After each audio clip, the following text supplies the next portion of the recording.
In this episode, I am talking to Harvard professor and world-renowned scientist and photobiomodulation expert, and that's the effect of light on the human body, Dr. Michael Hamblin. He's published over 400 papers on this subject and is widely considered the top scientist in the world on the subject of red and near-infrared light. And we are going to be talking all about red and near-infrared light, which is one of the most powerful medicines in existence. This is something I recently wrote a book on called The Ultimate Guide to Red and Near-Infrared Light Therapy. This is something that I myself am somewhat of an expert in, but I'm not an actual scientist in the lab like he is. I'm someone who's compiling all the research from people like that and putting the pieces together and translating it into simple, non-jargony, non-sciencey terms that regular people can understand and translating it into practical strategies. But he is the actual researcher in the lab, working with other scientists in this field, crunching the numbers, doing the tests, and this is a conversation I was looking forward to for a very long time because I've been reading his research and reading his medical textbooks for about a decade now. And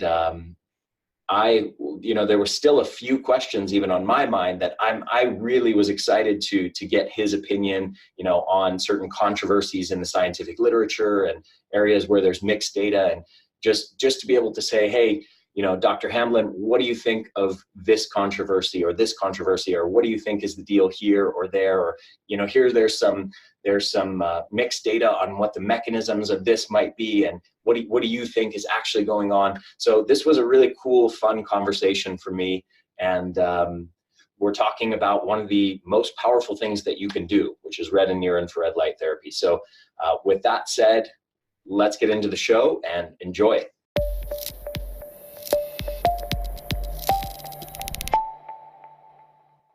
Hi, everyone. Welcome back to the Energy Blueprint podcast. I'm your host, Ari Whitten, and today I have with me one of the most respected, if not the most respected, light researchers in the world, Dr. Michael Hamblin.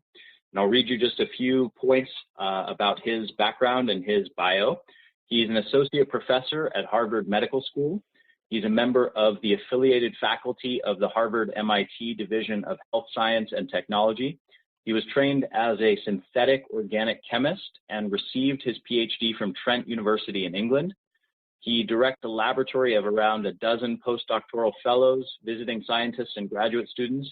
He's published 284 peer-reviewed articles, over 150 conference proceedings, book chapters, and international abstracts, and holds 8 patents. He's an associate editor for 7 journals, on the editorial board of a further 12 journals, and serves on the NIH, National Institutes of Health, study sections. And for the past 10 years, Dr. Hamblin has chaired an annual conference at SPI Photonics West entitled Mechanisms for Low-Level Light Therapy. So with all of that said, very, very impressive list of accomplishments, especially nearly 300 peer-reviewed journal articles and research papers. It is my pleasure and honor to welcome Dr. Michael Hamblin to the show. Thank you so much for joining me. Well, thank you, Ari. I'm not going to be picky, but that was a little bit outdated, that bio. I mean, for instance, I now have 423 peer-reviewed papers, and I'm editor-in-chief and a bunch of other things. But, these outdated bios develop a life of their own on the internet, and everybody wants you to update them all the time, but never mind. Yeah, well, thank you for correcting me, and that's quite impressive that the number has increased that dramatically in such a short time. So this is what I want to talk to you about today is red and near-infrared and near-infrared light therapy. This is a subject near and dear to my heart that I've been researching for about 10 years. And not formally researching, but more reading the research from people such as yourself, actual scientists in the field. And I've read 2 of your textbooks, and I've also written a layperson's book on the subject myself. And I just find this topic absolutely fascinating, and you are pretty much the preeminent scientist or one of the top scientists in this field. So it's really a personal honor to have you on the show. I've really admired you from afar for many years now. And, I guess to start off, for people that are totally unfamiliar with this topic, can you explain what red light therapy and near-infrared light therapy actually are? Okay, so we call this relatively recently, about 3 or 4 years ago, all the scientists and doctors who were working in the field got together to decide on a single name that everybody could use, so we'd all be singing from the same hymn sheet. So that is now called photobiomodulation, all one word, photobiomodulation, abbreviated to PBM. And it replaces what used to be largely known as low-level laser therapy. As you point out, it quite often uses red or near-infrared light. But, way back, sunlight does a lot of the same things. And in the 100 years ago, they had electric light bulbs. So it's not a new concept. It's been known for centuries and, even thousands of years ago, actually. But, in the recent times, scientists have begun to take it seriously and have looked into a lot of the fundamental cellular and molecular mechanisms that underlie the effect. And it's rapidly growing, for sure. I have seldom seen any biomedical area that's grown so rapidly as in the last 5 years. And partly this is because LEDs, light-emitting diodes, have become relatively inexpensive and accessible. You can buy LED devices on the internet. And folks are doing just that. They're buying various LED devices and they're using them at home because the FDA laid down that any low-powered LED device did not need FDA approval to be marketed, provided the company is not claiming they can cure a disease with it, right? The FDA calls this general health and wellness, and companies are allowed to market these devices for improving your health, but not curing a specific disease. Mm-hmm. And a lot of people now are getting confused because there's so many devices out there, and a lot of people can't. The companies don't often give all the parameters, and even if they do, a lot of people don't understand what the parameters mean. They don't know how many milliwatts total, how many milliwatts per square centimeter, how many joules, and how many joules per square centimeter they want. Mm-hmm. But to some degree, it's not critical. A lot of people get hung up about the dosimetry, because they think, I can get an overdose, because there is some cases where you can have too much light therapy. But mostly I tell folks not to worry, provided they've got a decently powerful light source. And with LEDs, you can have tens of watts of optical power, or even 100 watts of optical power in an LED array is not particularly high these days. Yeah. This is very different from the old days when you would have a 1 or a 200 milliwatt laser, right?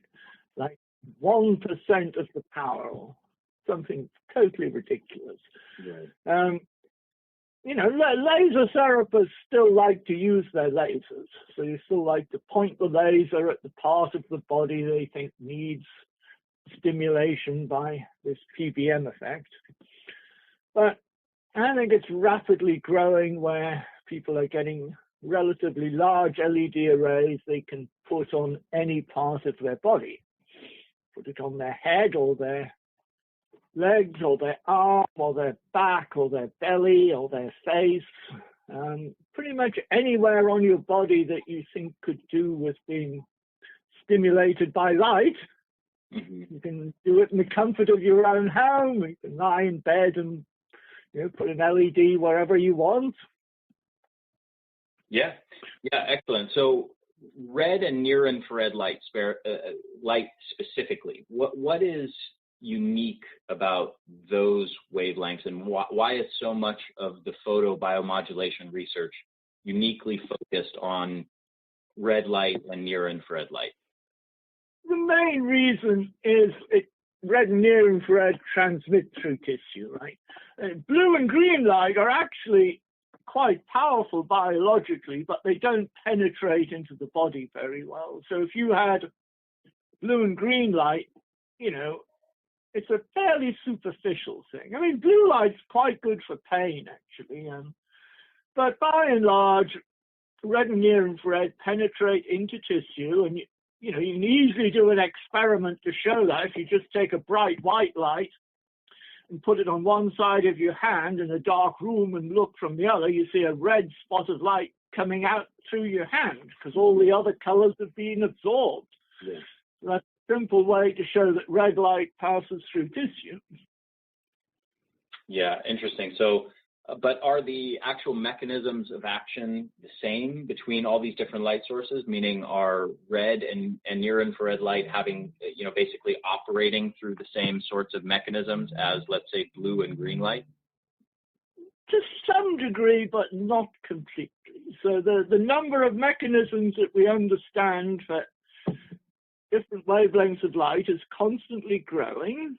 Red and near-infrared are best understood. Blue and green, a little bit less, but people are rapidly understanding more. So I think the answer to your question is yes and no. Some things are in common. Mitochondria are in common for virtually all wavelengths, but things like calcium, things like signaling through opsons, which are light-sensitive proteins, are much more triggered by the blue and green, whereas virtually all wavelengths stimulate mitochondria, and as you say, red and near-infrared are most studied because they transmit through tissue. Okay. I want to dig into the mechanisms with you in a moment, but I have kind of a more broad question on this entire field of research, which is, there are a lot of people in conventional medicine who have either never heard of red and near-infrared light therapy, or maybe even photobiomodulation more broadly, or, just kind of assume that since it's not already integrated within conventional medicine, it must be sort of quackery and pseudoscience and not really have any evidence to support it. So is this really scientific, and why has this not already been integrated into conventional medicine in a really big way? Okay, so that's a question that has a lot of answers. I mean, one reason is the medical profession is notoriously conventional and a little bit suspicious, as you say, of things that are considered to be quackery and alternative complementary medicine. And I mean, another thing is that the mainstream medicine is firmly wedded to the whole concept of pharmaceutical therapy. The relationship between doctors and drug companies has never been closer. And the companies that make light therapy devices cannot see an attractive business model. I mean, they're not ever going to be like a prescription where you get a month's supply of pills. Can a doctor prescribe an LED light source, or will he just advise a patient to buy it themselves? I mean, I can definitely see, light sources being in hospitals and clinics because, people are kind of there, and light sources can do a remarkable amount of benefit, especially if you're injured, if you've had surgery. But what is going to convince people in hospitals to get light sources? It's not like they have pharmaceutical marketing people calling on them all the time, pushing the latest drug. But the companies that make light sources don't really have the manpower to have a sales force to go around hospitals and even if they did, it's a single light source, right? You're going to sell a few $100 each. There's not really the marketing impetus that there is from pharmaceutical companies. Yeah, interesting. So what about from the angle of science? Like, what if somebody's assuming that because this is not integrated in conventional medicine, it must only have, 10 or 20 studies that even exist on this topic? It must not have much science to support it. So what is the status of the actual evidence to support the benefits of red and near-infrared light therapy? Well, there's 5,000 peer-reviewed papers, at least 5,000, and they're growing rapidly. So it's probably going to be 1,000 new ones each year, the way things are going. As you pointed out, I personally have edited several major textbooks on this. The amount of hard scientific evidence is exponentially increasing, right? 10 years ago, I agree with you, there weren't that many papers. The quality of the papers was not as good as it should have been. There were a lot of negative studies because people would start doing a study without believing it would work. So when they chose their parameters, they sort of shot themselves in the foot by choosing some parameters that stood no chance of working. So they could publish a negative paper and say, oh, well, we expected it wouldn't work, and that's what we found.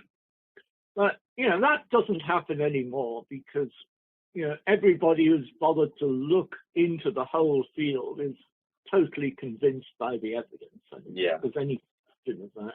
Yeah, I think it's worth emphasizing the number that you mentioned, 5,000 studies. So, at that point when I think you can safely say that when something has 5,000 studies on it, it is pretty well established.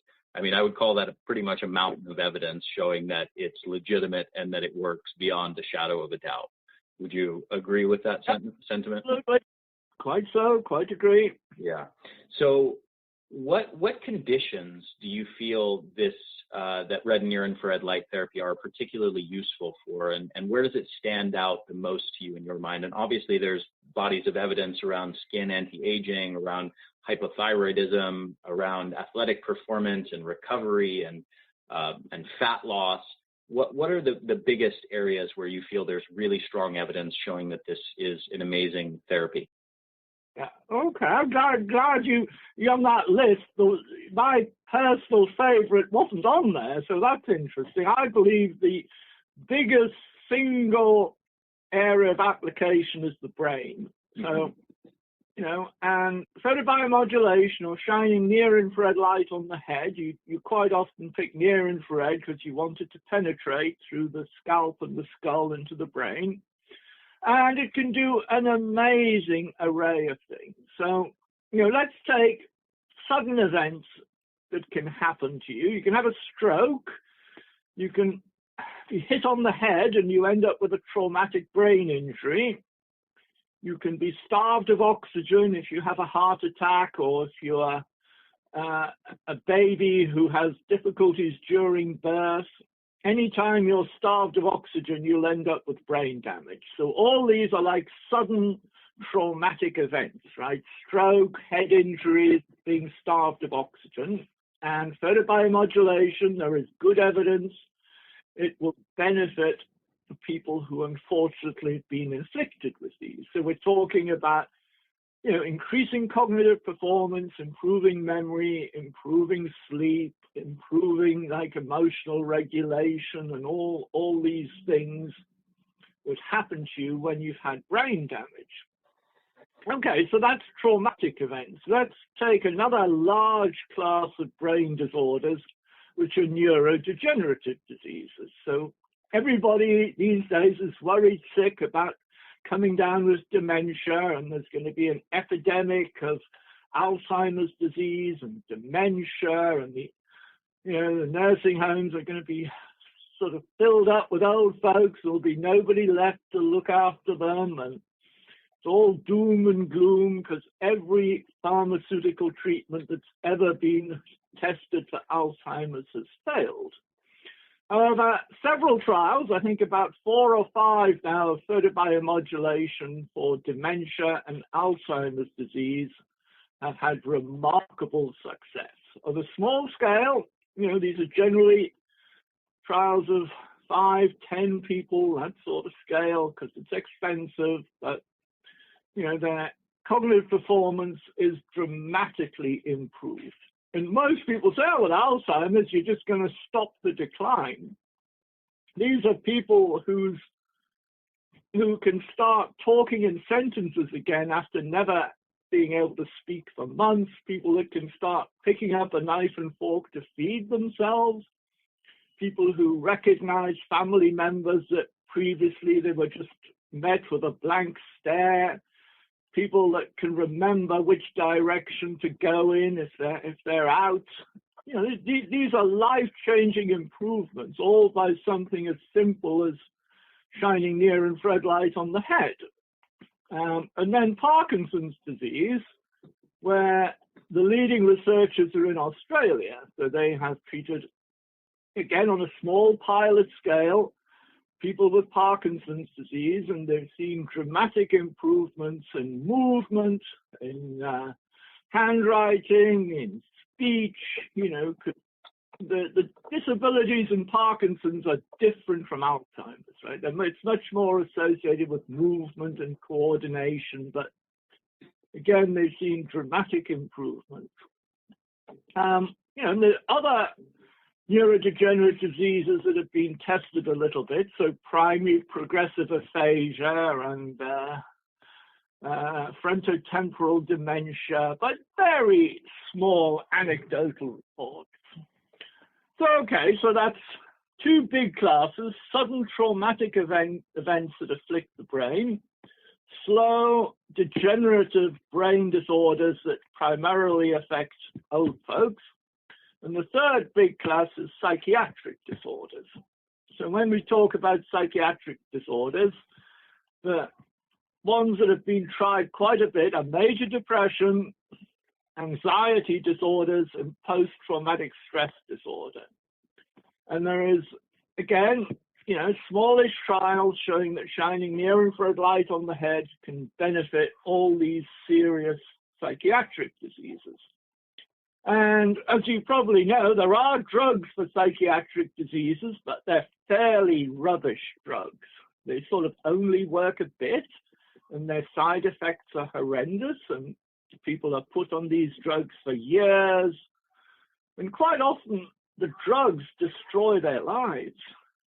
Photobiomodulation, a non-drug therapy that could make major contributions. So, recently the US has been up in arms about the opioid epidemic, and photobiomodulation has a good shout in this, because not only can it relieve pain, it's a non-drug way of pain management using red near-infrared light on the painful parts of the body.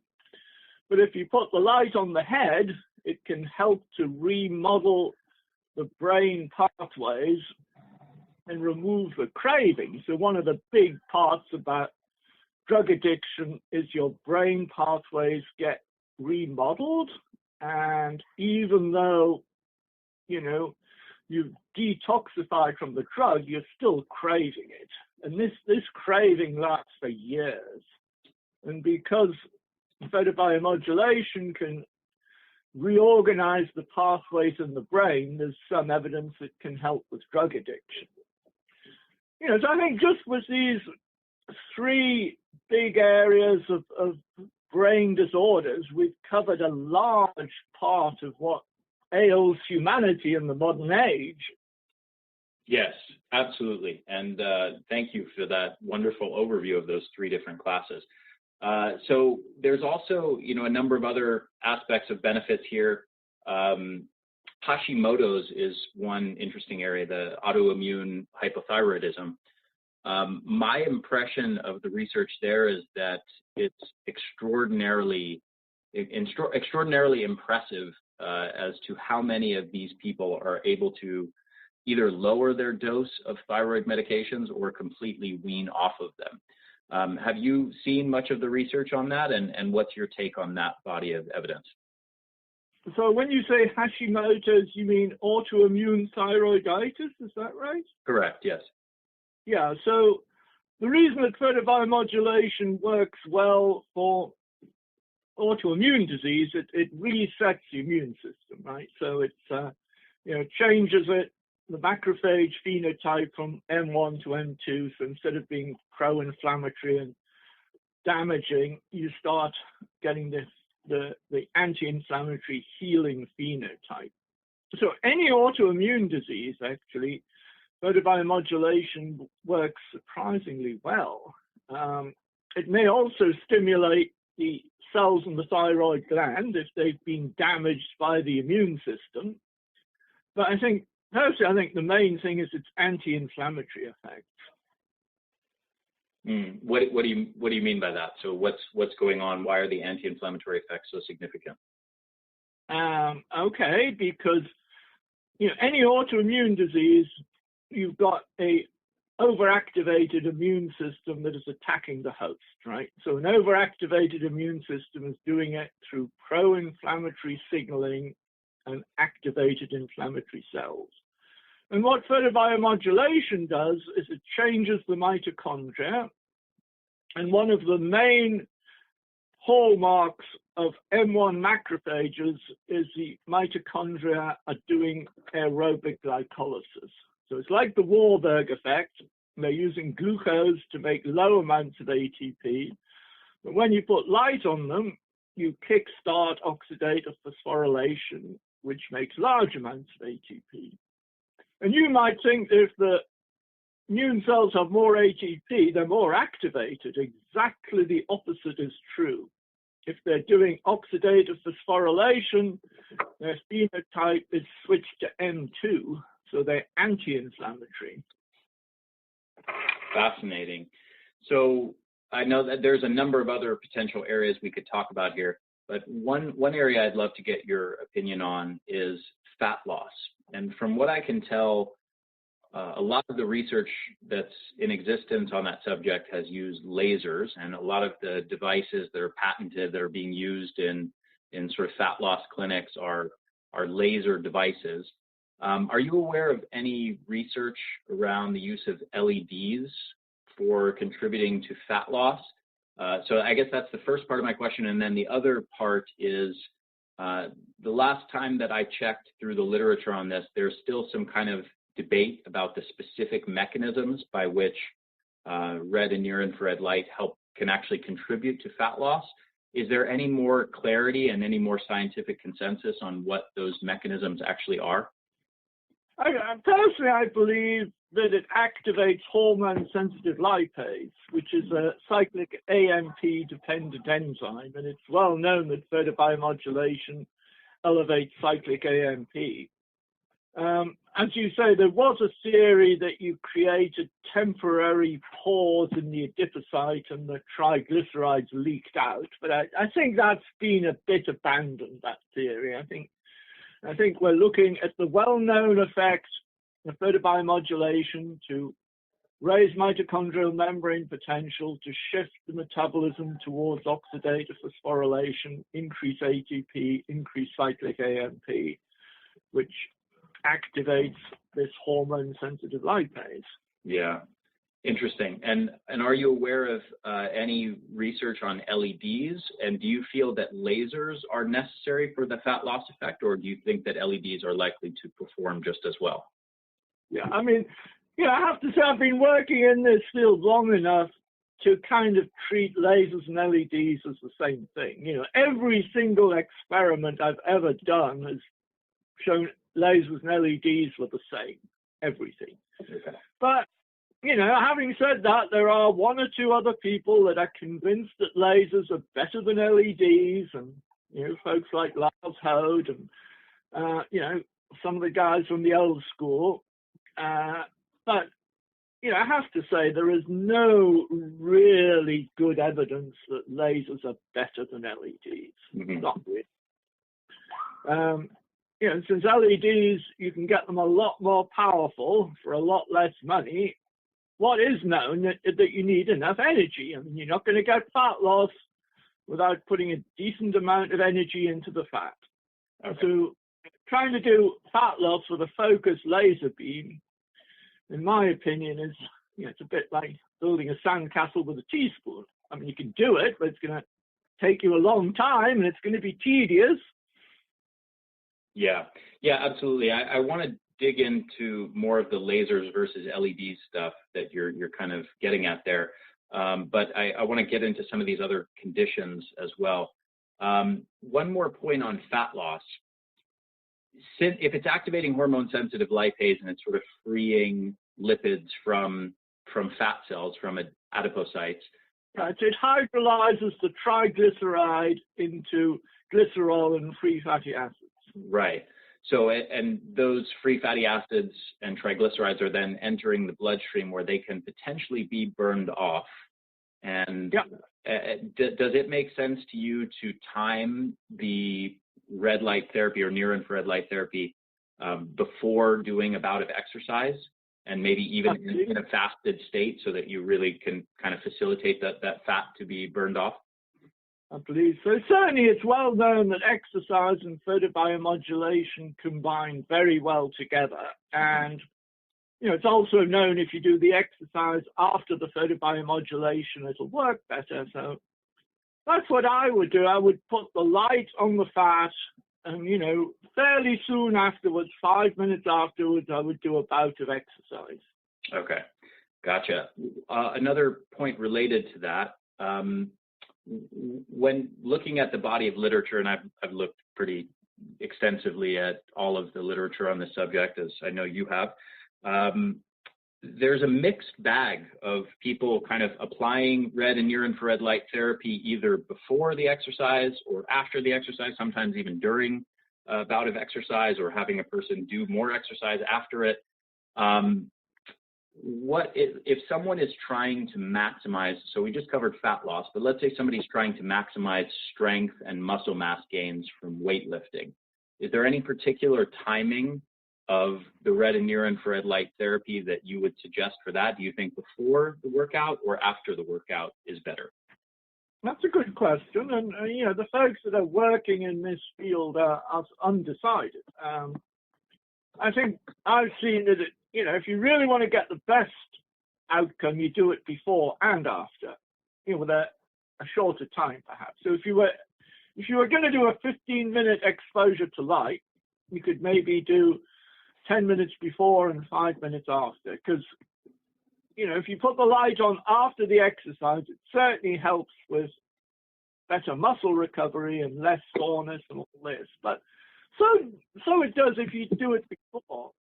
Certainly, if you exercise every day and you use the light every day along with the exercise, then you get a dramatic improvement. So like, if you're doing weightlifting every day or you're doing running every day, if you use the light, whichever you prefer, before or after, I doubt it makes that much difference, actually. The big debate was when it was a single athletic event. So, if you have runners that are going to run a 100-meter sprint, and you're going to say, we're going to put some light on before they run, how long should it be? Should it be immediately before? Should it be a couple of hours before? And with small mice and rats, it's quite clear that 3 hours before is the best. But apparently humans are not mice, as people keep saying. Men and mice are different. And with humans, you can get a good result if you put the light directly before the exercise. Interesting. What about for skin anti-aging? I know you've done a review of the evidence on that. So what kinds of things is red and near infrared light therapy actually doing to have an anti-aging effect in our skin? And stimulating collagen synthesis, I think, is the main thing. So that, these fine lines and wrinkles will look smoother if you can stimulate some collagen synthesis in the skin, in the derm. It also helps with sort of pigmented spots and inflammatory spots, anti-inflammatory. And some people say that it just increases the sheen on the skin, and I don't know what the scientific measurement of sheen on the skin is, but I've heard people say that. Interesting. I can't say I've heard that one before. I know that there's a number of other particular things we could talk about, dental health, oral health. There's a number of studies related to that. I know that you've done a review of the evidence on treating osteoarthritis, for example. Are there any other notable areas where you feel red light therapy and near-infrared light therapy are just amazingly beneficial for any particular common health issues? Well, the most well-studied of any application of photobiomodulation is cancer therapy side effects. And maybe a lot of people don't want to think about that because they're hoping they're never going to get cancer, so they don't worry too much about the side effects they would get if they had cancer treatment. But for the unfortunate people that do have cancer, this is a huge, big deal. So oral mucositis, radiation dermatitis, peripheral neuropathy, chemotherapy-induced hair loss, even cognitive dysfunction. These are all really troubling side effects of cancer therapy, and photobiomodulation can help with all of them. Yeah, gotcha. I actually want to talk to you a bit about cancer, but so just to recap, I would sort of conceptualize the list of major health issues or major benefits of red and near-infrared light therapy as skin anti-aging, fat loss, muscle recovery, enhancing strength and muscle size gains, improving athletic performance, decreasing inflammation, and improving immune function and combating autoimmune disease, improving brain health in a number of different facets of that, as you mentioned. Cancer side effects, hair loss is another one that we haven't gone over. I know there's quite a bit of research on that, and there's a lot of different devices for combating hair loss. Osteoarthritis, oral health. Are there any other things that you think would be important to add to that list? Well, there's a lot of really annoying chronic inflammatory conditions. So tendinitis, things like carpal tunnel, like tennis elbow, a lot of these tendons, cartilage type things, and if you have chronic inflammation, they can be terrible. It goes on for years. And, people end up basically taking painkillers because there's nothing else they can do, quite honestly. Mm-hmm. So I think any of these chronic pain issues, the photobiomodulation is a great thing, and it will, at the same time, play a part in reducing this huge opioid epidemic that we have. Yeah. Actually, that reminds me, obviously, helping to decrease pain and wound healing, I think, is another big area that I left out of the list. I know there's a ton of research on wound healing and, kind of slow to heal wounds and that sort of thing. Yeah, absolutely. And photobiomodulation is one of the best things for like diabetic foot ulcers, which is a huge deal. And thousands of people have amputations and things because of diabetic foot ulcers. Yeah. Another question kind of related to this, is there any area where you feel that there are claims being made that there's hype that isn't warranted by the evidence as it stands right now? And I'll mention one example. I'm curious to hear if you agree with me. But one area that I've seen people make claims around is increasing testosterone levels. That, by shining red light on your testicles, that you can increase your testosterone levels. And I thought that was fairly well established, but what do I know? Well, I've seen one or two papers. I mean, it's so obvious. You'd say, why would it not? because photobiomodulation stimulates the cells to do whatever they're meant to do, right? And Right. if you get old and your cells are not working quite up to how they did when you were young, photobiomodulation tends to make them more vigorous, if you want to use the word. Yeah. So, I guess that testosterone levels would go up. Yeah, I definitely agree with you that it makes sense, and it's very possible that it does. Just the research that I've seen, it seems to be, I've only found 2 studies on it, and they're both animal studies, and they don't really support the claim. One is with rats, where they shine the light on rat testicles, and they found that red light had no effect. Near infrared light had a very transient effect where it boosted it for like a couple days, then it went back down to baseline. And then there's another very obscure, weird study that used rams' testicles, and they were sort of pre-damaged, like they had been, I think, exposed to a chemical where the testicles were damaged previously, and then they shone red light on it, and it didn't increase testosterone, and it actually increased the damage that was already present. And so those are literally the only 2 that studies that I could even find on that topic. But that's interesting. I mean, it's an opportunity for somebody to do a trial, with volunteers, and I would use near-infrared LEDs, which are really available. I'm sure you must be able to measure testosterone production in human volunteers just with a simple blood draw, I would think. Yeah. So it should be a relatively easy study to do, and I guess folks will be happy to volunteer for it. And I suppose you'll need a double blind, and you'll have a sham device, but certainly eminently doable. I'm surprised nobody's done it. Yeah, me too. And, obviously there's research, around fertility enhancement and sperm production and sperm motility and sperm count and those sorts of things, which is very positive. But, it's kind of strange that there isn't more research around testosterone. Right. Yeah. So, but is there any other area that you feel that there's kind of hype and claims being thrown around that isn't warranted by the evidence? I think the hype comes from certain manufacturers who have hugely overpriced, generally laser devices. And, you can tell that they're overpriced when you finally figure out what the power level is.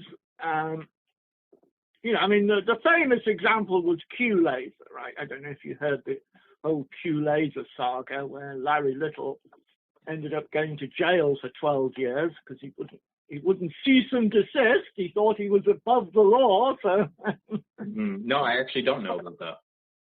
But he had this huge manual, and he claimed to treat every known disease under the sun with his Q laser, which was pretty underpowered laser, actually. Mm-hmm.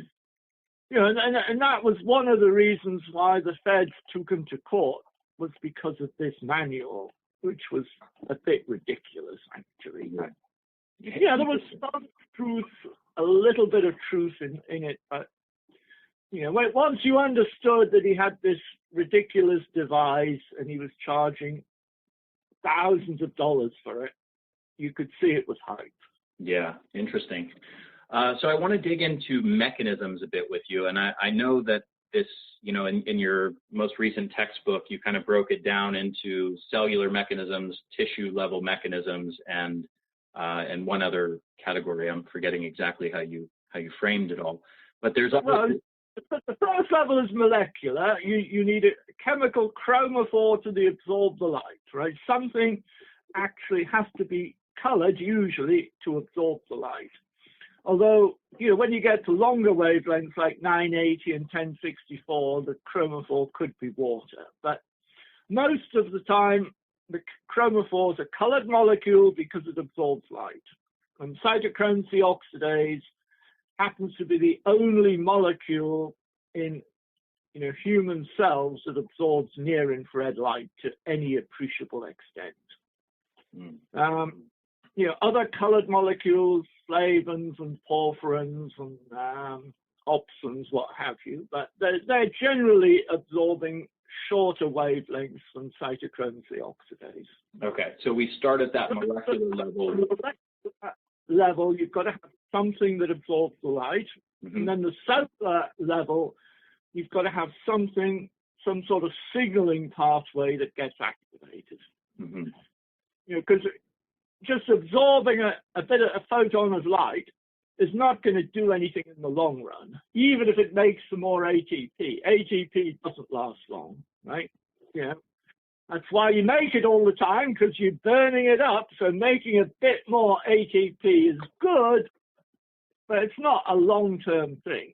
The long-term things are signaling pathways that get activated, which trigger transcription factors, which alter gene transcription, usually get more, but sometimes you get less transcription of some genes and more transcription of other genes. So once you've got changes in gene transcription, you've got potentially long-lasting changes, especially when cells move around or divide, new proteins are made. These are going to last for some time. We have to come up with a theory to explain why a single exposure of light in an animal model can have effects on the mice and rats that last weeks and months. Single exposure to light. Yeah, fascinating. So one of the other layers of mechanisms among, potentially dozens of different compounds and signaling pathways that I know are kind of, have been discussed a bit in the scientific literature, but one of the main ones is focus on nitric oxide. Can you talk a bit about the latest understanding of the role of how nitric oxide is interacting with our mitochondria and how red and near infrared light are affecting that? Okay, so I think nitric oxide is involved in quite a few photobiomodulation pathways. I mean, there was a theory that nitric oxide bound to cytochrome C oxidase and inhibited it. And the light photo-dissociated the nitric oxide from cytochrome C oxidase. Now, there's no hard evidence for that, so it's still a theory, and in my opinion, may not be as convincing as it seemed a few years ago. But nitric oxide is clearly involved. You get vasodilation, you get increased blood flow, which are relatively rapid effects, right, within seconds to minutes. Nitric oxide is involved in inflammation. So, there's three different kinds of nitric oxide synthase. There's the endothelial, which is blood flow, vasodilation. There is the neuronal, which is interesting. And there's also inducible, which is, dramatically higher when you've got inflammation than the other kind. So when you've got acute inflammation, you get huge bursts of nitric oxide, which you want to reduce, quite frankly, because photobiomodulation is anti-inflammatory. And because, as I mentioned a while ago, it switches the macrophage phenotype from M1 to M2, M1 macrophages have all the iNOS and M2 have low levels of iNOS. So by switching the macrophage phenotype, you can dramatically reduce high amounts of nitric oxide, which causes what they call nitrosative stress. So, the nitric oxide is one of these Janus molecules. A little bit does you good, but an awful lot of it can be harmful and damaging. And light therapy can apparently do both. So, it can increase nitric oxide in the blood vessels, increase blood flow, and especially in the lymphatics. So the lymphatics are very responsive to nitric oxide. And, photobiomodulation increases lymphatic drainage, reduces swelling and all this. But in acute inflammation, where you've got high amounts of nitric oxide, the photobiomodulation can reduce it by switching the macrophage phenotype. Fascinating. So one of the other mechanisms that a lot of researchers have placed importance on is the role of reactive oxygen species or free radicals in this process, and kind of a hermetic understanding of the mechanism of, or at least one of the mechanisms of, I guess, layers of mechanisms of action of red and near-infrared light therapy. Can you talk a bit about the role of reactive oxygen species and any sort of hermetic effects that are going on? Yeah, so one confusing thing about reactive oxygen species is it's quite clear when you've got normal cells in culture and you shine red near-infrared light on them, you get a brief burst of reactive oxygen species generated in the mitochondria because the mitochondrial membrane potential has gone above normal, right? So it's not a long-lasting ROS. That would be oxidative stress. It's a relatively brief and relatively modest burst of ROS, but it does trigger a lot of, redox sensitive signaling pathways. So you get antioxidant enzymes produced in response to this bit of ROS that you've triggered. Now, let us take an analogous example where you have pre-existing oxidative stress, okay? The reason you have pre-existing oxidative stress is you have mitochondrial dysfunction. So your mitochondrial membrane potential is below normal, and your mitochondria are then constitutively producing ROS. But when the light raises the mitochondrial membrane potential back to baseline, the oxidative stress goes away, so the ROS goes away. So because you always get ROS when you change mitochondrial membrane potential. So when it's baseline and it goes up, you get a brief burst. When it's depressed, you get ROS, but when you raise it with the light back to baseline, the ROS goes away. So that explains why photobiomodulation can increase ROS and decrease ROS depending on the pre-existing level of oxidative stress. Fascinating stuff. So another couple sort of more potential speculative mechanisms are the effect of red and near-infrared light on water viscosity inside of the cell, and this relates to Gerald Pollack's work in the fourth phase of water, and and there's a number of related studies to this idea that it's affecting the viscosity or the structure of the water in the cell, and that's influencing either signaling pathways or just energy generation by the mitochondria in the cell. That's one. And then the other one is there's also some research around how red and near-infrared light interacts with metabolites of chlorophyll in a way that helps the regeneration of ubiquinone, of CoQ10 inside of the cells. Are you familiar with those layers of research at all, and what do you think of those potential mechanisms? Well, certainly, wavelengths which are longer than, let us say, 950. So 980 is a good example, 1064, 1070. These wavelengths are actually quite powerful to do photobiomodulation, but they're not obvious that there's any other chromophore other than water. So once you've accepted that water is the only chromophore that can absorb these wavelengths, you need to come up with a mechanism. And the favorite mechanism is, as Jerry Pollack showed, water can have a fourth phase, which is so-called nanostructured water, or as he calls it, exclusion zone water. And it has different absorption coefficients, right? And that's, Jerry Pollack's studies are quite clear that if you shine different wavelengths of light on this nanostructured water, it does things. It does things that regular bulk water doesn't do. And once the water can change, the proteins that are in the water can change. And, one thing might be the viscosity and the speed of the ATP synthase molecular rotor, as as the German guy claims, Andrew Sommer. Our theory is that it changes the tertiary structure of ion channels because, whenever you've got a localized alteration in the water, it's quite reasonable to expect tertiary protein structure to change. So I think this is one reason that these near-infrared wavelengths can trigger ion channels.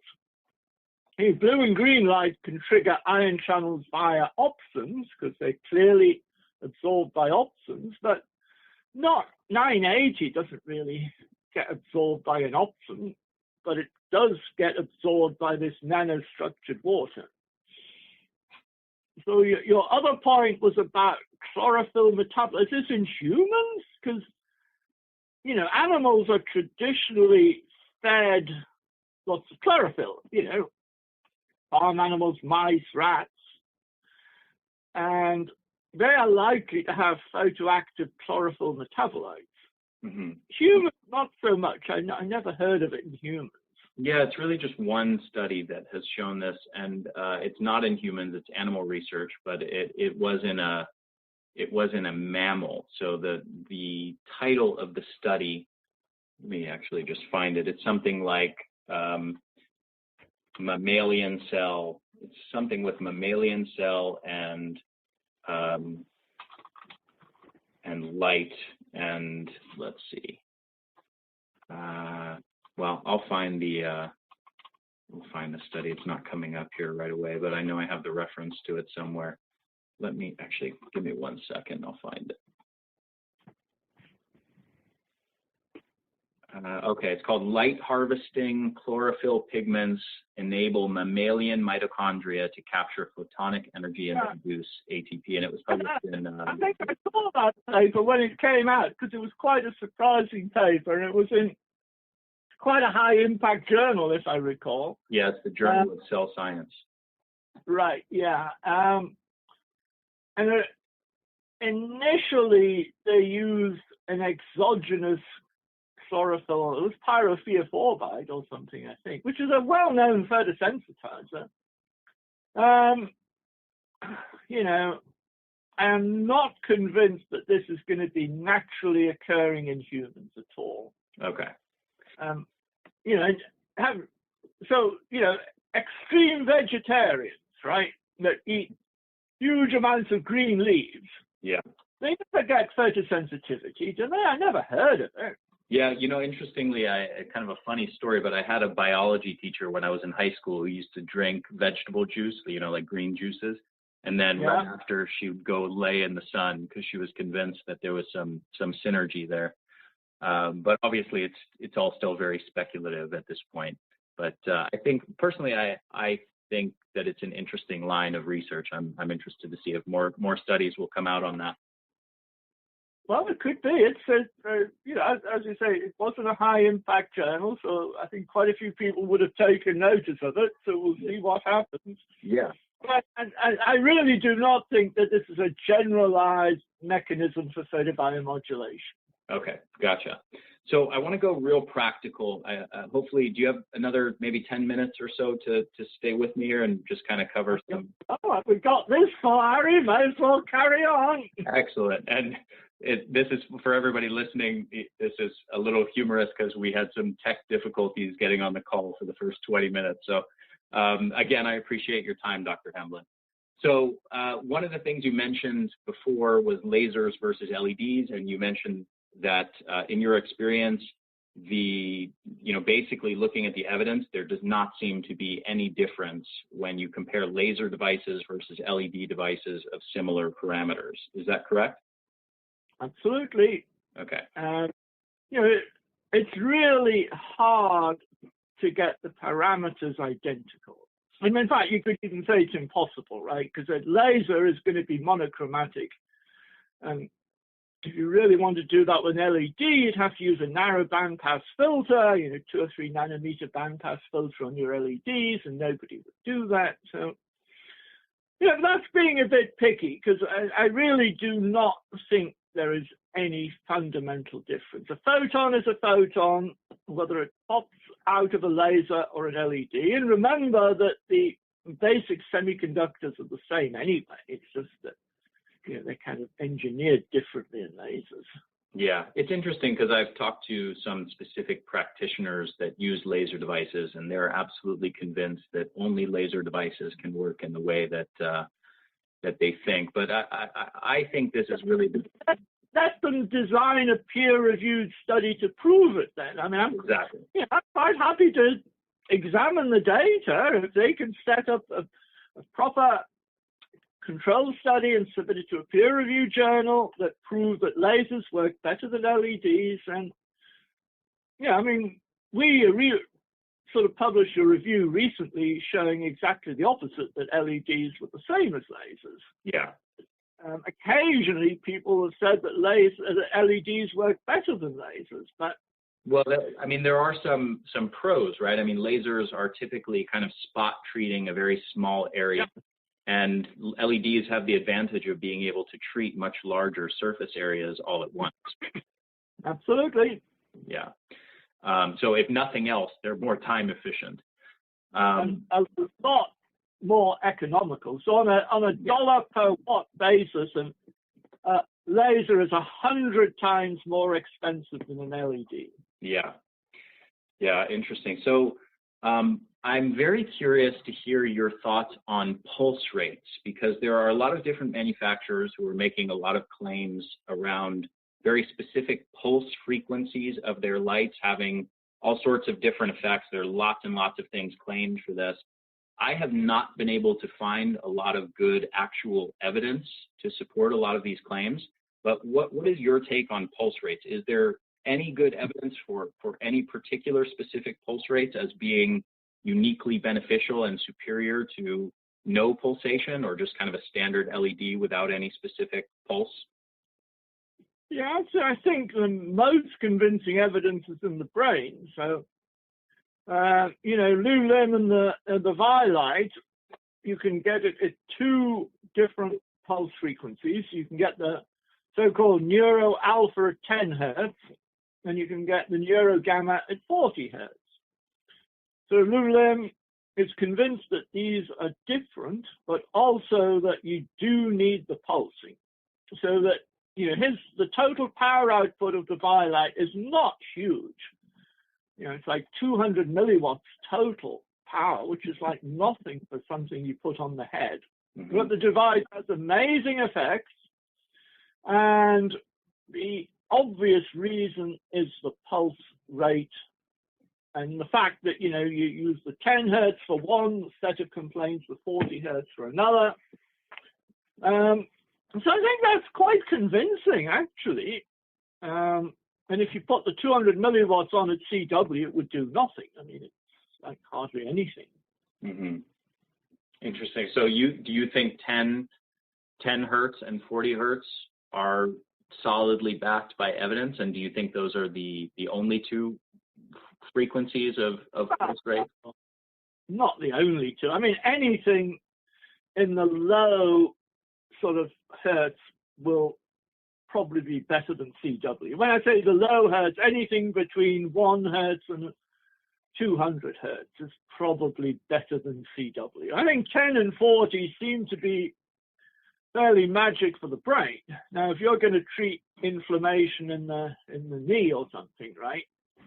Yeah, I'm quite prepared to believe that some kind of pulsing is better than CW. But so what is CW? Continuous wave. Okay.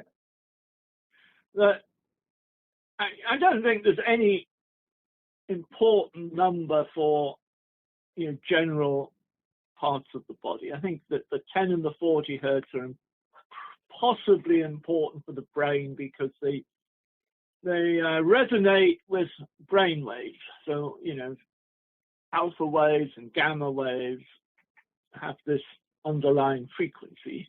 And okay. The light resonating with the brain waves, you can imagine it would do something additional. Okay. Now, when we're talking about an additional effect, are we talking about the difference between let's say you use a continuous wave device as just a standard LED panel kind of shining through your forehead on your brain, versus the Vi-Light pulsed at a specific frequency, are we talking about maybe an additional benefit of 20%, or are we talking about the difference between not working at all versus working? Well, personally, I think I'd be really surprised if the 200 milliwatt Vi-Light worked at all at CW, because it's such a small amount of power. Yeah. You know, if you would put something on the head, a panel on the forehead, right? I would expect to use a few watts spread over the forehead, 5 watts, something like that. So the power density would be in the, 10 to 20 milliwatts per square centimeter. But so the other thing about the Vi-Light is it targets specific areas of the brain by specific parts of the head. Okay. Now, whether this is real, and, because the power is so low, it's difficult to see it really penetrating the scalp and the skull and getting into the area of the brain. But Marnie Naser does have good evidence that the area of the head that you put the light is important. Yeah. So I think this is one of the big questions keeping all the brain photobiomodulation folks interested, is what is the best way of doing it? And the Australian folks just reviewed a paper from there where they're doing remote photobiomodulation for the brain. So they're shining the light on and it's in animals, on the body, the legs and the back. The head of the mouse is covered up with aluminum foil, so it gets no light. And shining the light on the body clearly benefits the brain, no question. So there is a systemic component of this, and we do not know how important the systemic component and the direct local component in the brain is. Yeah, and I've heard you speak in a previous interview on the sort of very low power intranasal devices that are kind of claimed to directly direct that light into the brain, and that you're under the impression that those lights are too underpowered to actually do that, and that the effect on the brain is probably more due to systemic effects by irradiating the blood. Is that still accurate? Absolutely, quite agree. Okay. You can also put a little LED light on the wrist. I think there's people selling a laser watch sort of thing that has red near infrared light on the veins in the wrist. Yeah. And they benefit from that. Yes. Yeah, I've seen that device. I believe it was called the Quantlet, from Jack Cruz and Ruben Salinas, if I remember correctly. So I want to talk to you on a very practical level. What are your thoughts on dosing and devices? So first of all, there's so many different parameters that are used and different devices that are used in the actual studies. What do you feel are optimal power densities? And I know that maybe that differs depending on whether you're trying to target more superficial skin issues for anti-aging versus you're trying to target deeper tissues. But do you have any thoughts on what the optimal power density for a device is? Well, it varies a lot. I doubt the power density is critical, right? I think the total energy is probably the most important thing. And also, it depends what area you're irradiating. If you're irradiating a big area, like the whole body, right? 10 or 20 milliwatts per square centimeter is high, because you're putting energy into the whole body. The body surface area is 2 square meters. So if you're in a Novo Thor, which is a whole body light bed, and you're getting 10 milliwatts per square centimeter over 2 square meters. 2 square meters, of course, is 20,000 square centimeters.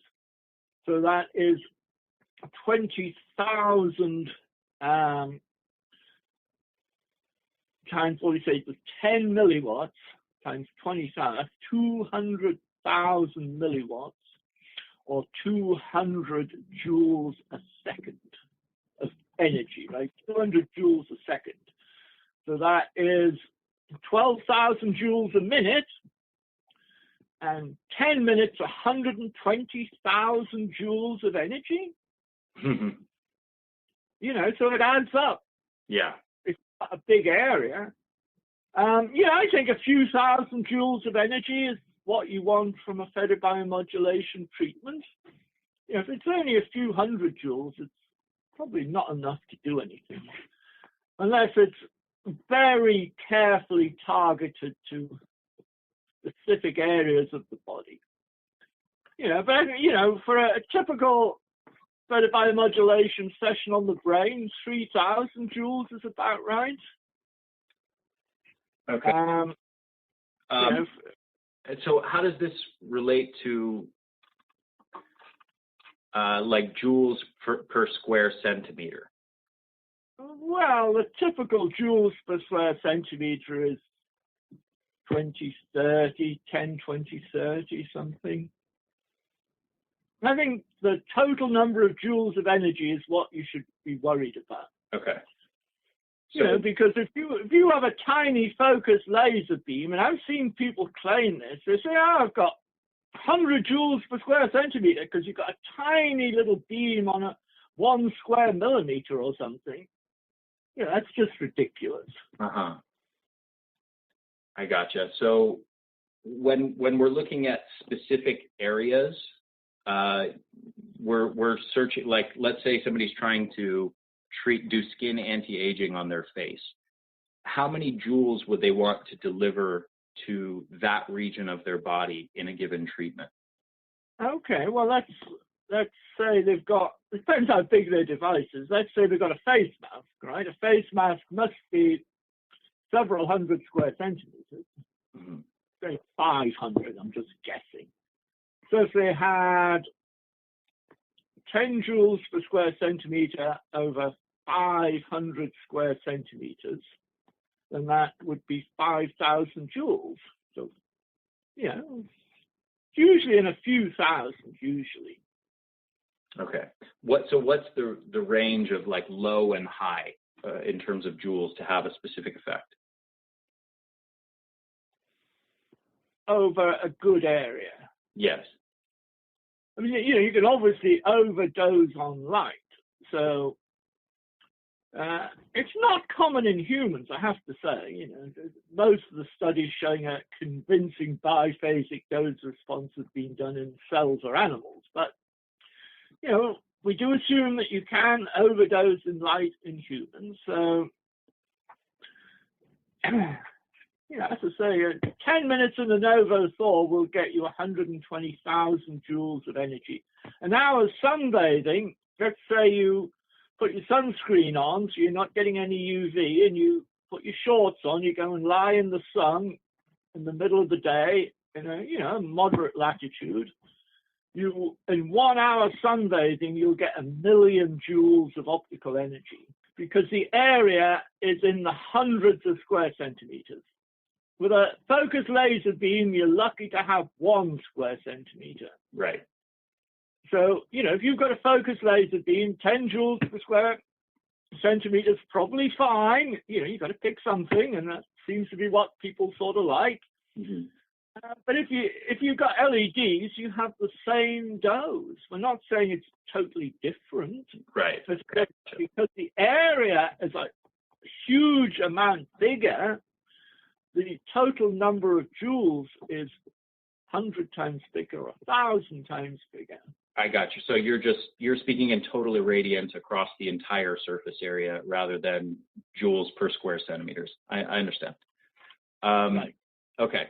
So in terms of devices, is a larger device, like let's say something like a Novo Thor or just a very, very large head-to-toe LED panel, always superior to a smaller device? And is there a place for maybe higher power densities for doing more targeted treatments of specific areas and reaching deeper tissues where that's actually superior to doing some of the low power density stuff that are, you know, full body sort of light panels? Probably. The answer is probably correct. So if you're treating, you know, orthopedic conditions, arthritis, especially in the hip or the shoulder, which, apparently are fairly deep joints, then you might want a fairly high-powered laser beam to get down there. And then there's a whole other discussion of whether if it's a super pulse laser, does it really penetrate deeper, which is still a little bit of an open question, actually. Yeah. But yeah, I'm prepared to agree that for some deep tissue conditions, a focused laser beam may be more effective than a large LED array. What about an LED panel that just is higher power density, where you have a fairly high wattage LED device that you're using from a closer distance?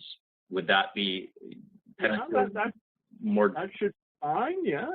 Okay. I mean, if I take a flashlight and shine it through my hand, like the example that you gave earlier, if I put that flashlight, if I press it into the palm of my hand, I'm going to see a lot more light come out the other side, as opposed to if I just move that flashlight a few inches away. So absolutely. Okay. Do you have any thoughts on treatment frequency? And this is another area where the research is kind of a mixed bag of everything from, once every few weeks to twice a day. So do you have any thoughts on what optimal treatment frequency might look like? I think it depends on the severity of the problem. Like, if somebody has like a brain problem, Alzheimer's disease, let us say, I think initially you want to treat at least every day. And I wouldn't argue against twice a day, but for brain things, you quite often treat before bedtime because it sends you right off to sleep. So maybe you don't want to do it in the morning as well. Mm-hmm. I think daily before bedtime for anything to do with the brain is good. And if you have an injury, right, you sprain your ankle or you have some kind of injury, and if you have a LED device at home, I would use it at least every day, certainly to start with. I mean, the reason that people are treating twice a week or 3 times a week is that folks have to travel to some doctor's office or clinic to have lights shone on them, right? Because they're in a trial, or they have a therapist who is treating them.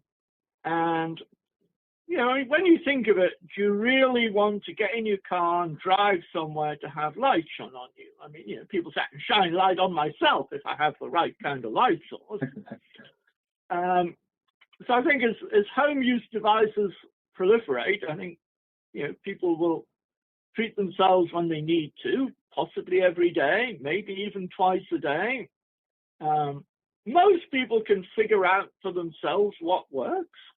And I've even heard of a few people who reduced the frequency or the total dose or something because they thought that less is more. And this is the key thing in the biphasic dose response, is to realize when less is more. Yeah, and I wanted to ask you about the biphasic dose response, and basically for listeners, this is just the idea that a much larger dose, a higher dose, can actually provide less of an effect than the right dose at a smaller dose. But I have heard, on the subject of anecdotes, I have heard a number of people with reports that some of the high-powered, very large sort of head-to-toe devices actually make them more fatigued, and that they don't feel as healthy as a result of that. And I'm just curious if maybe the really large, high-power devices, sort of the head-to-toe LED panels, might actually be more prone to overdoing it when it comes to the dose. Okay, that's interesting you should say that, because it's becoming apparent that humans are not genetically identical, and that humans can be divided into 3 groups. So there's a fairly small group that are like super sensitive to light, like hyper responders, right? There's quite a big group, the majority, who are in the middle. And then there is another group, a third group, that are like non-responders. You can give them as much light as you like. It will have no effect at all. They're like blocks of wood, right?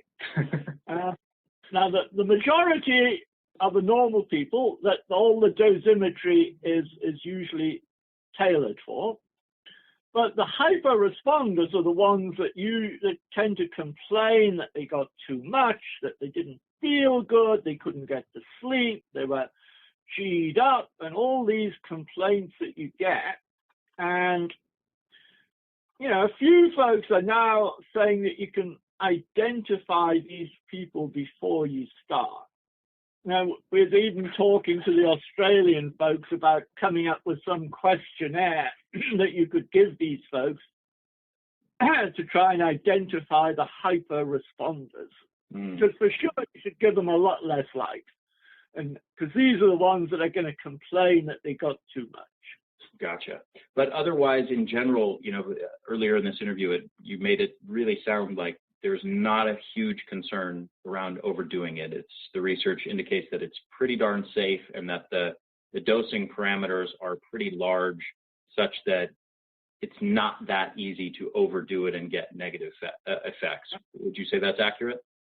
I think that's absolutely accurate. And even if you do get a negative effect, it's really unlikely to last, do anything other than transient, you know. Okay. The next day, I think whatever it is they're complaining of will have worn off. Okay. So my final question for you, and I really appreciate the time that you've put into this. It means a lot to me.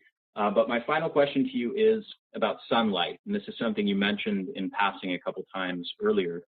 Sunlight has some of the same benefits as you might get from a near-infrared light or red infrared light, LED panel, or laser device. Is it possible to get all of the benefits of red and near-infrared light therapy from sunlight exposure? And what do you think are some of the kind of pros and cons of sunlight versus a red or near-infrared light LED panel? Well, you know what the Oscar Bernhardt said in the 1930s? He said, if you go and lie on the sun on the beach, all you get is a sun bath. But if you go and lie in the sun up in the mountains, which he had a clinic in the Alps, you get a medical treatment. And it does appear that the altitude has a major effect on the effects of the sun, as they call it, heliotherapy. You know, which is why all these clinics for heliotherapy were built in the mountains. I mean, you know, I have a personal theory that the reason to explain that is the oxygen tension. So because the PO2 is less up in the mountains, your mitochondrial metabolism is different. So the effect of the light has a different effect. Now that would obviously be testable, because you could use near-infrared light up in the mountains and see if it behaves the same as it does at sea level, but I don't think anybody's done that experiment. But there is some reason why the sunlight is more effective up in the mountains. But I don't think the effects are identical now. I mean, you know, people say that it helps their mood and things to be out in the sun, but I doubt you could treat Alzheimer's disease by sunbathing. I really doubt it, where it's quite clear you can treat it with photobiomodulation. Gotcha. Yeah, that's a nice way of encapsulating the benefits. Well, Dr. Hamblin, this has been an absolute pleasure to do this interview with you, and thank you so much. I've really, really enjoyed this, and as I said before, I've admired your work for a long time, for many years now, almost a decade. So it's an honor for me to have done this with you. Thank you so much for your time. And where do you recommend people find out more about your work for anybody who wants to kind of learn more about this topic? Well, I mean, you can visit my Amazon author page. You'll see all the books I've done. And, you know, some of them are affordable, some of them are not, some of them are hundreds of dollars, but there's plenty to choose from. Okay. And you also have, of course, hundreds of studies that someone can access on PubMed or Google Scholar. All my papers are freely available in PubMed Central. So full text, free full text, PDFs.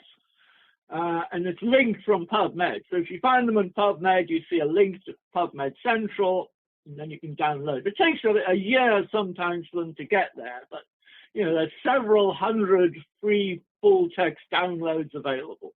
Wonderful. Well, thank you again, Dr. Hamblin. I really appreciate the work that you're doing. It's meant a lot to me personally, and I hope that this podcast will help you get the word out and spread your message. And I think you're doing a lot to help people, and I, for one, certainly appreciate it. So thank you again for taking the time out of your day to do this, and have a wonderful rest of your evening.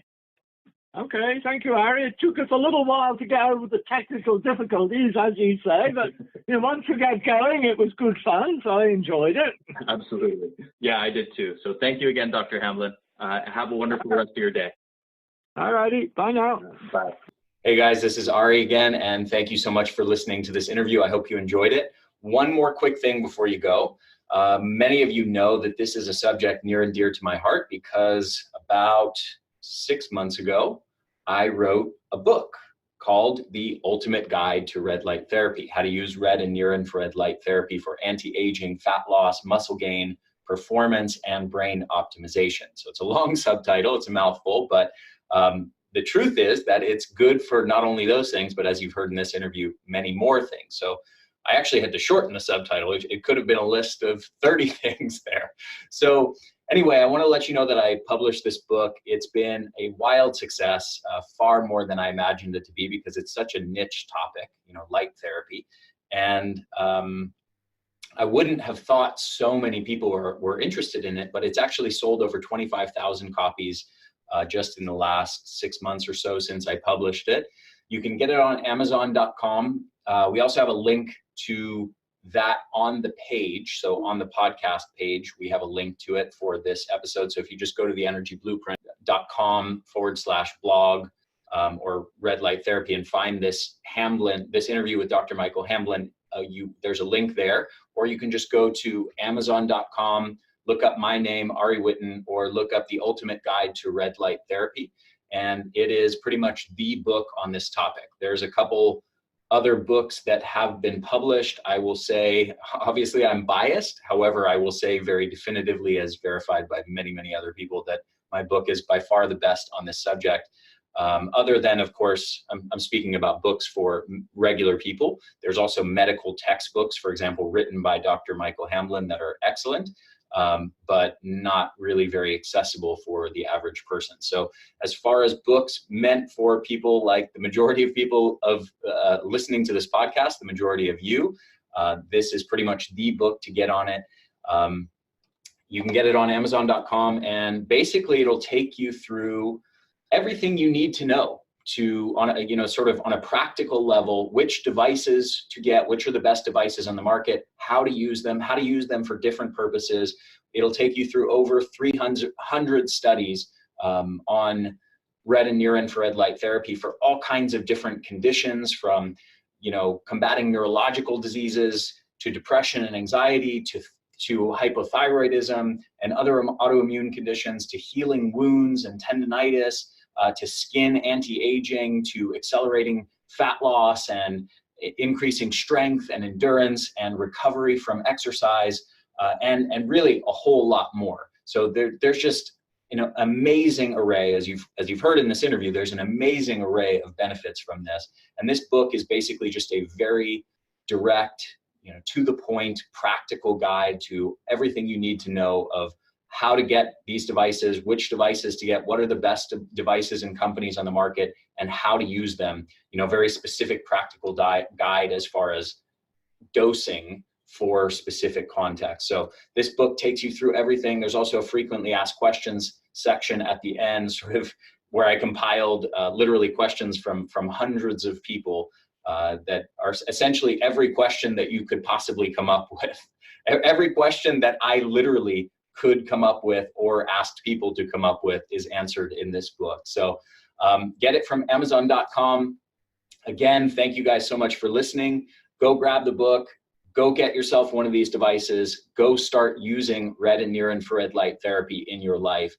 It's really one of the few big breakthroughs in modern natural health, and it's just an essential tool in your toolkit if you are a health conscious person and you care about things like enhancing your energy and your brain health, and you want to look and feel younger. So Thank you again. And I hope you will go grab the book from Amazon, and I'll talk to you again in next week's podcast. And one more quick thing before you go, just make sure to subscribe to our YouTube channel, The Energy Blueprint, and also make sure to subscribe to this podcast on your favorite podcast platform, whether that's iTunes or Stitcher or anything else. I hope you guys enjoyed this interview, and I will see you again next week.